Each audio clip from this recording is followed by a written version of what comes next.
حضرت سلطان باہو رحمۃ اللہ تعالی علیہ کے ایک خادم ہوئے ہیں، ان کا اصل نام امیر بابا لکھا ہے بعض جگہوں پہ، لیکن ان کو کدن میاں، کڈن میاں، بڈھے میاں کئی ناموں سے یاد کیا جاتا ہے۔ بڑے درویش تھے، صاحب حضوری آدمی تھے۔ اکثر لوگ دم درود کرانے آتے تھے ان کے پاس۔ بزرگوں کے پاس لوگ آتے ہیں، اللہ کے بندے دعا کرتے ہیں تو اللہ خیر فرما دیتا ہے۔ آج کل کا زمانہ نہیں، اب تو دکانداری ہے نا، ٹوکن چلتے ہیں، تو اللہ تعالیٰ خیر کرے، حالات بڑے عجیب و غریب ہیں۔ تو ان کے پاس لوگ آیا کرتے تھے دم کرانے۔ انہوں نے نا دور ایک برتن رکھا ہوا تھا، تو کوئی آدمی آتا تو تھوڑا سا اس میں نذرانہ ڈالتا، تو کہتا حضرت جی میرا یہ کام ہے، یہ کر دیں۔ وہ خلیفہ تھے حضرت سلطان باہو کے، وہ گردن جھکاتے ہیں، تھوڑی دیر کے بعد سر اٹھاتے ہیں، کہتے تیرا کام ہو جائے گا۔ صحیح مسلم کی حدیث ہے، نبی پاک نے فرمایا رب اشغاز اغبر لو اقسم علی اللہ لابرہ۔ اللہ کے کچھ بندے ایسے ہیں جو اللہ کو قسم بھی دے تو اللہ ان کی قسم پوری کر دیتا ہے۔ ان کے کپڑے مٹی سے بھرے ہوتے ہیں، پر اللہ کو کہہ دیں تو اللہ کر دیتا ہے۔ حضرت سلطان باہو کے وہ خلیفہ کہتے ہو جائے گا تو ہو جاتا۔ پھر کوئی بندہ آ کے کہتا یہ نذرانہ ڈال دیا ہے تو کام، گردن چکاتے کہتے اپنے پیسے نکال کے لے جا، تیرا کام کوئی نہیں ہونا۔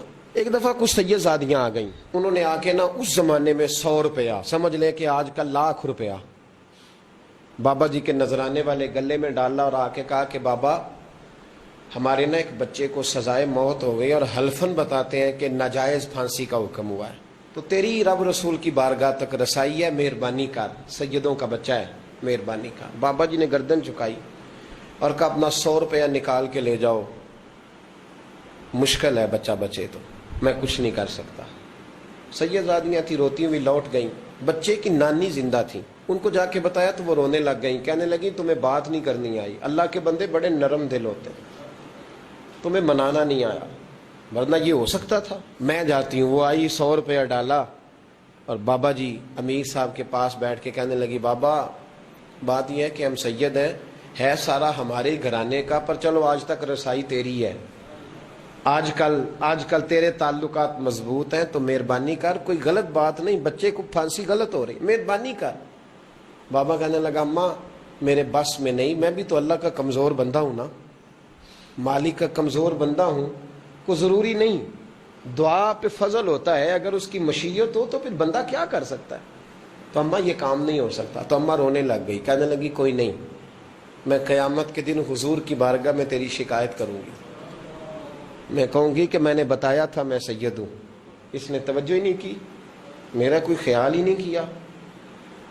بابا صاحب فرمانے لگے اماں پیسے نہ نکالنا، جا تیرا کام ہو جائے گا، جا تو ہو گیا تیرا مسئلہ حل ہو جائے گا۔ وہ آپ پیسے رکھتے تھے تو سال کے بعد، 6 مہینے کے بعد، مہینے کے بعد جا کے حضرت سلطان باہو کو دے کے آیا کرتے، وہ وہاں لنگر میں یا کسی جگہ خرچ کرتے تھے۔ جس دن اس بچے کی پھانسی کا وقت تھا نا، تو وہ بابا جی حضرت سلطان باہو کے پاس چلے گئے۔ حضرت سلطان باہو کے مزار پہ جو دوست گئے ہیں یا میرے ساتھ گئے ہیں وہ جانتے ہیں کہ گڑھ موڑ سے یوں مڑتے ہیں، آگے دربار ہے، تو گڑھ موڑ پہ حضرت سلطان باہو ان کے استقبال، ان کو وہاں پتہ چل گیا کہ وہ آ رہا ہے، آئے دروازے گڑھ موڑ تک، مرید صاحب تھے، تو حضرت سلطان باہو کہنے لگے یار تو نے اچھا نہیں کیا، اپنے خلیفے تو نے اچھا نہیں۔ کہنے لگے حضور چارہ کوئی نہیں تھا، سید زادیاں آ گئی تھیں، حضور کا خاندان تھا، میں کیا کرتا۔ مرید کہتے ہمیں سمجھ نہیں آ رہی کہ یہ کیا ہو رہا ہے۔ کہنے لگے مجبوری تھی، کیا کرتا، کدھر جاتا، حضور کا خاندان تھا۔ کہا تو نے اچھا نہیں، کہتے ہمیں نہیں سمجھ آ رہی کہ تو نے اچھا نہیں کیا، وہ کہتے ہیں حضور کا خاندان تھا، اس کا معنی کیا ہے۔ کہتے تھوڑی دیر گزری، بچہ وہاں سے رہا ہو گیا، حضرت سلطان باہو کے خلیفہ کا انتقال ہو گیا، وہ وصال کر گئے، وصال ہو گئے۔ آپ نے جنازہ پڑھایا، دفن کیا، تو غلام کہنے لگے حضور یہ ماجرا کیا ہے۔ آپ فرمانے لگے اس نے اللہ کے حضور دعا کی تھی کہ مولا جناب اسرائیل نے اس دن کسی نہ کسی کی روح لینے جانا ہے نا، تو میری لے جائے۔ اب سید زادیاں دروازے پہ آ گئی ہیں، تو سادات کو تو خالی نہیں نہ بھیجا جا سکتا، مصطفیٰ کا خاندان ہے، حضور میری روح لے جائی جائے اور اس سید زادے کو چھوڑ دیا جائے۔ فرمایا اس نے اللہ کے حضور قربانی دے کے وَفَدَيْنَاهُ بِذِبْحٍ عَظِيمٍ، جس طرح حضرت اسماعیل کے لیے مینڈا آ گیا تھا تو ان کی جگہ ان کی روح کو قبول کر لیا۔